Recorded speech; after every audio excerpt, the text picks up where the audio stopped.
Hello everyone. Greetings from Gunjan IVF World. I am Dr. Garima Sharma, IVF consultant gynecologist, Gunjan IVF World, Janakpuri branch, new Delhi. आज हम बात करेंगे ओलिगोजूस्पर्मिया के बारे में। तो कोई कपल जो कि ट्राई कर रहा है प्रेगनेंसी के लिए और उनकी प्रेगनेंसी नहीं हो पा रही है, तो उनके कारण प्रेगनेंसी ना होने के औरत में हो सकता है और पुरुष में भी हो सकता है। तो जैसे औरतों के टेस्ट मतलब फीमेल पार्टनर के टेस्ट कराए जाते हैं, वैसे कुछ मेल पार्टनर के भी टेस्ट होते हैं, जिससे हमें पता चलता है कहीं ऐसा तो नहीं कारण है कि मेल में कोई प्रॉब्लम है जिस कारण से प्रेगनेंसी नहीं हो पा रही है। मेल पार्टनर के लिए जो टेस्ट है वो एक ही टेस्ट होता है, वो सिंपल टेस्ट है जिसको हम सीमन एनालिसिस कहते हैं। इसमें जो वीर्य में जो शुक्राणु मिलते हैं उसको टेस्ट किया जाता है। तो ये टेस्ट की रिपोर्ट जो आती है उसे सीमन एनालिसिस कहते हैं। जो नॉर्मली जो हमारे शुक्राणु होते हैं एक सीमन सैंपल में, वो अराउंड मोर देन 15 मिलियन पर ml कहते हैं होने चाहिए। अगर ये शुक्राणु का नंबर वो सीमन में कम हो, मतलब 15 मिलियन पर ml से कम हो, तो उसे ओलिगोजूस्पर्मिया कहते हैं। और अगर एक भी शुक्राणु उस सैंपल में ना मिले तो उसको एजूस्पर्मिया कहते हैं, या नील शुक्राणु काउंट, मतलब कि जो सीमन की रिपोर्ट है उसमें अगर एक भी शुक्राणु ना मिले तो उसको एजूस्पर्मिया कहा जाता है। तो अब ये एजूस्पर्मिया की अगर मेरे को एक रिपोर्ट मिलेगी तो पहले तो उसको रिपीट टेस्ट कराने को बोला जाएगा, क्योंकि एक रिपोर्ट के हिसाब से हम नहीं कह सकते कि आपके शुक्राणु जो है नील हैं। तो ये रिपोर्ट रिपीट कराने को 2 से 4 हफ्ते में कहा जाता है फर्स्ट रिपोर्ट के बाद, कि आप इसको रिपीट कराइए ये सैंपल रिपोर्ट को। जो रिपीट कराएंगे उसमें फिर से चेक करेंगे इसमें स्पर्म है या नहीं है। और एक और चीज़ होती है जिसको कहते हैं क्रिप्टोजूस्पर्मिया, मतलब स्पर्म है लेकिन वो छुपे हुए हैं कहीं। तो कई बार नॉर्मल एनालिसिस में नहीं पता चलता है कि स्पर्म है या नहीं है, तो हमें एक special test that is centrifugation करना पड़ता है, मतलब कि वो स्पर्म को सेंट्रीफ्यूज करना पड़ेगा सैंपल को, फिर चेक करना पड़ेगा कि सीमन सैंपल में स्पर्म है या नहीं है। तो कई बार सेंट्रीफ्यूगेशन के बाद स्पर्म मिल जाते हैं, तो अगर सेंट्रीफ्यूगेशन के बाद स्पर्म मिल रहे हैं तो वो रिपोर्ट आएगी क्रिप्टोजूस्पर्मिया की छुपे हुए स्पर्म। तो अगर किसी की रिपोर्ट में एजोस्पर्मिया आया है तो फिर वो सेकंड रिपोर्ट करानी पड़ेगी। सेकंड रिपोर्ट में भी एजोस्पर्मिया देने से पहले स्पेशल टेस्ट दैट की सेंट्रीफ्यूगेशन ऑफ द सैंपल करना पड़ेगा, कि चेक करने के लिए कि कहीं छुपे हुए स्पर्म तो नहीं है। अब अगर सेंट्रीफ्यूगेशन के बाद भी कोई भी स्पर्म नहीं मिलता है सैंपल में, तो हम उसको डिफाइन करेंगे कि हाँ, इनको एजोस्पर्मिया है। हम एजोस्पर्मिया अगर आ गया आपका फाइनली, तो अब इसमें इसका रीज़न पता लगाना पड़ेगा कि क्यों हो रहा है एजोस्पर्मिया। तो एजोस्पर्मिया हो सकता है, इसके होने के 3 कारण हो सकते हैं। या तो फिर टेस्टिस में ही स्पर्म का बनना बंद हो गया है, ये हो सकता है कि आपको कोई चोट लगी है टेस्टिस में, या फिर कोई इन्फेक्शन हुआ मम्स का या कोई और इन्फेक्शन जिसके कारण, या आपने कोई रेडियोथेरेपी या कीमोथेरेपी ली है जिसकी वजह से आपके स्पर्म्स बनना बिल्कुल बंद हो गए हैं। फिर दूसरा कारण हो सकता है कि जो हार्मोन्स जो हमारे ब्रेन से निकलते हैं, जो रिस्पॉन्सिबल होते हैं कि टेस्टिस से स्पर्म का प्रोडक्शन करने के लिए, वो हार्मोन्स नहीं आ रहे हैं। तो इस स्टेट को कहते हैं हाइपोगोनाडोट्रोफिक हाइपोगोनाडिज्म, कि आपके ब्रेन से वो हार्मोन्स नहीं निकल रहे हैं जो संकेत दे टेस्टिस को कि स्पर्म प्रोड्यूस करें। तो ये सेकंड कारण हो सकता है कि ब्रेन से हार्मोन्स का प्रोडक्शन ही नहीं है। और थर्ड कारण हो सकता है क्योंकि स्पर्म बनते तो टेस्टिस में हैं, लेकिन वहाँ से उनको ट्रैवल करना होता है through vas deferens, then through ejaculatory duct, वो यूरेथ्रा में जाते हैं और फिर वो बाहर आते हैं।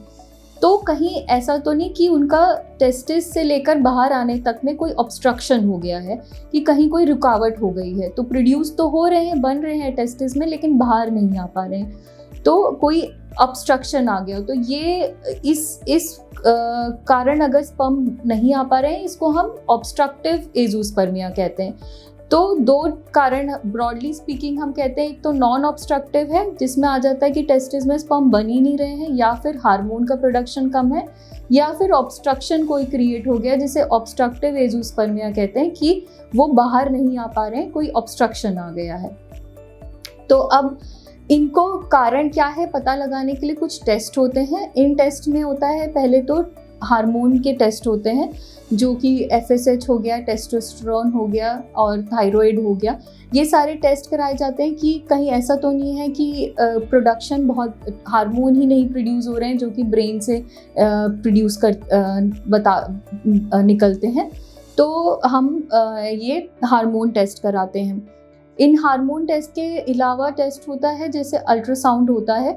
अल्ट्रासाउंड में टेस्टिकुलर वॉल्यूम देखते हैं ऊपर से, जैसे अगर कोई रुकावट है, मतलब कोई ऑब्स्ट्रक्शन क्रिएट हो गया कि वास डिफरेंस में एब्सेंट है या ऑब्स्ट्रक्शन है, कोई सिस्ट बन गया है, तो वो भी पता चल जाता है अल्ट्रासाउंड के द्वारा। और इसके अलावा जेनेटिक टेस्ट कराए जाते हैं, कैरियोटाइपिंग, क्योंकि कई बार कोई जेनेटिक प्रॉब्लम होती है, जैसे कि जो टेस्टिस से स्पर्म प्रोडक्शन नहीं हो पाता है, जैसे कि कुछ सिंड्रोम्स होते हैं, क्लाइनफेल्टर सिंड्रोम हो गया, वाई क्रोमोसोम माइक्रो डिलीशंस हो गए, इसमें टेस्टिस में स्पर्म प्रोडक्शन ही बंद हो जाता है। और अगर आपके में ये हैं ऐसे सिंड्रोम, तो इनका चांसेस है कि आपके बेबी में भी हो सकते हैं, इसीलिए ये जेनेटिक टेस्ट भी कराए जाते हैं। ये ब्लड टेस्ट होते हैं। और फाइनली एक सुई की टेस्ट होता है जिसे बायोप्सी कहते हैं। उसमें एक निडल टेस्टिस में डालकर चेक करते हैं कि उसमें स्पर्म बन रहे हैं या नहीं बन रहे हैं। तो इन टेस्ट के द्वारा हम क्लासिफाई करते हैं कि आपका कौन से कारण की वजह से ये एज़ोस्पर्मिया हुआ है। अगर हार्मोन की कमी की वजह से है तो हार्मोन के इंजेक्शंस दिए जाते हैं। ये हार्मोन के इंजेक्शंस अराउंड 3 to 6 मंथ्स के लिए आपको चलते हैं। फिर उसके बाद आपका सीमेन टेस्ट फिर से कराया जाता है, चेक करने के लिए कि अब प्रोडक्शन सीमेन बनना शुरू हुए या नहीं हुए। अगर नहीं होते हैं तो और लंबा चलते हैं ये। अगर हार्मोन की कमी है, अगर कोई ऑब्स्ट्रक्शन की वजह से हो रहा है कि कहीं रुकावट हो गई है, तो इसके लिए आइदर 2 चीज़ें होती हैं, या तो सर्जरी के द्वारा वो ऑब्स्ट्रक्शन हटाया जाए, या फिर अगर सर्जरी से पॉसिबल नहीं होता तो भी आप अपने खुद के जीन्स के बच्चे कर सकते हैं थ्रू इक्सी, टीसा और पीसा इक्सी।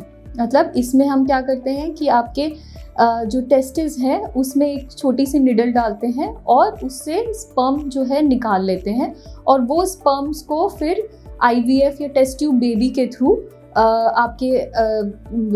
आपकी पार्टनर के एग्स के साथ मिलाकर एम्ब्रियो बनाते हैं और उनको आपकी वाइफ में इम्प्लांट कर सकते हैं। तो आपके इसमें जेनेटिकली अपने खुद के बच्चे हो सकते हैं, क्योंकि इन स्पर्म्स की क्वांटिटी इतनी कम होती है कि नॉर्मल नेचुरली IUI के लिए नहीं ट्राई हो सकता। तो इसलिए इसमें हमें टेस्ट ट्यूब बेबी प्रोसीजर ही करना पड़ सकता है।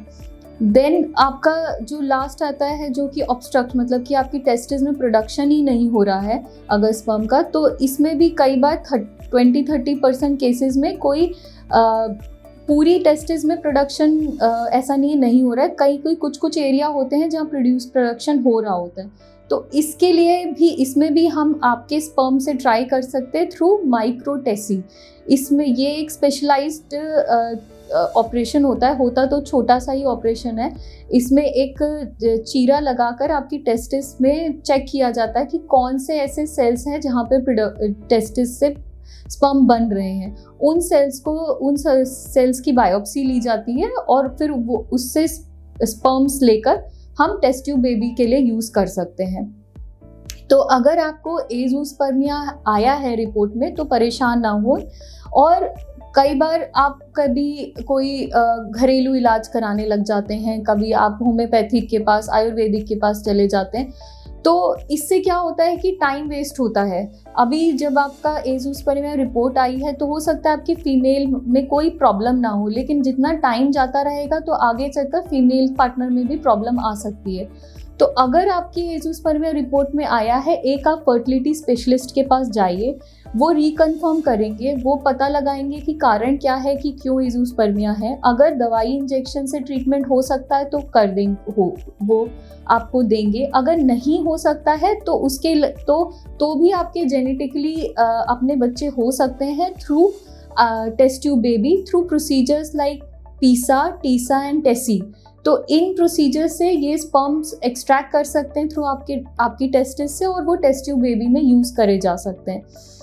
तो मेरी यही विनती है सबकी, अगर किसी की रिपोर्ट में ऐसा आया है तो परेशान ना हुए, एक फर्टिलिटी स्पेशलिस्ट के पास जाइए और अपना प्रॉपर थॉरो चेकअप कराइए और ट्रीटमेंट लीजिए।